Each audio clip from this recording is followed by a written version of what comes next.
हस्ताक्षर मंत्र की प्रशंसा। ऋषि बोले, हे सूत जी, किसका मंत्र जप करने पर सब भय और पापों से मुक्त होकर परम गति को प्राप्त होता, सो कहिए।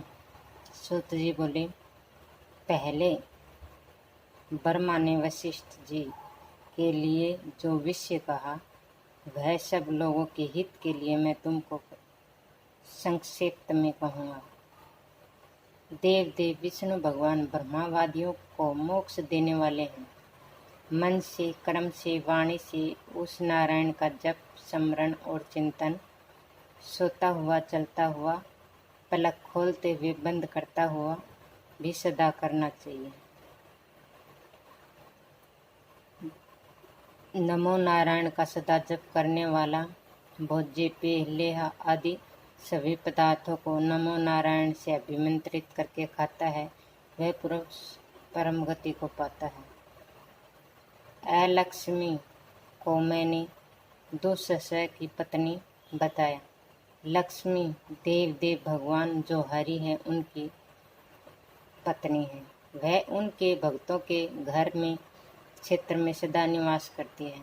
सर्व शास्त्रों का अवलोकन करके तथा बार बार मनन करके यही सब ने निश्चय किया कि सदा नारायण का जप करना चाहिए। नमो नारायणाय सब सिद्धि प्रदान करने वाला है।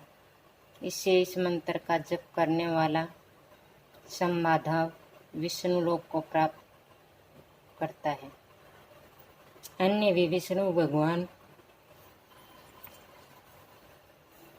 जो मंत्र है जिसे मैंने अभ्यास में लिया है वह द्वादशाक्षर मंत्र है। उसका महत्व तुम्हें संक्षेप से कहता हूँ।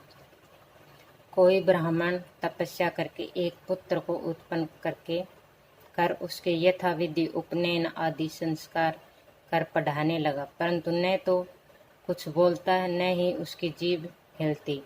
इससे वह ब्राह्मण बड़ा दुखी हुआ और वासुदेव ऐसा कहने पर वह एक तरफ ऐसा बोलता। उसका पिता दूसरी स्त्री के साथ विवाह करके बहुत से पुत्रों का उत्पन्न करता हुआ वेदों को पढ़कर सब प्रकार संपन्न हुआ। इससे ऐतरेय की माता सब प्रकार से दुखी होकर कहने लगी कि ये पुत्र वेद वेदांत पारंगत ब्राह्मणों से पूज्यमान होकर अपनी माता को कैसे प्रसन्न कर रहे हैं। तुम मंद भागिनी का मेरा पुत्र कैसा भाग्यहीन है। मेरा इस समय मरना ही ठीक है, जीवन से कोई लाभ नहीं। माता से इस प्रकार कहा हुआ वह यज्ञ स्थान में पहुंचा।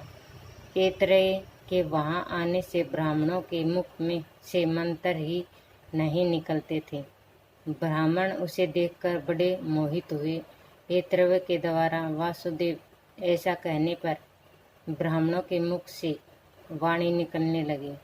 ब्राह्मणों ने उसे प्रणाम करके पूजा करने लगे और धन आदि से उसका संस्कार करके यज्ञ में पूरा किया। उसने सभा में 6 अंगों सहित वेदों को कहा। ब्राह्मण बड़े प्रसन्न हुए और उनकी स्तुति करने लगे। आकाश में स्थित सिद्ध लोग उन पर फूल बरसाने लगे। इसी प्रकार उस ऐतरेय बालक ने यज्ञ से लौटकर अपनी माता का पूजन किया और विष्णु लोक को प्राप्त किया। ऐसा ब्रह्मा ने वशिष्ठ को सुनाया था। हे ब्राह्मणों, द्वादश मंत्र का वैभव मैंने भी तुमसे कहा। इस महापापों का नाश करने वाले मंत्र का जप करने वाले, सुनने वाले, इस कथा को पढ़ने वाले मनुष्य परम पद को प्राप्त होते हैं। पापाचार से मुक्त भी पुरुष द्वादश अक्षर मंत्र में तल्लीन होकर परम पद को पाता है, इसमें संदेह नहीं। फिर सब धर्म में स्थित वासुदेव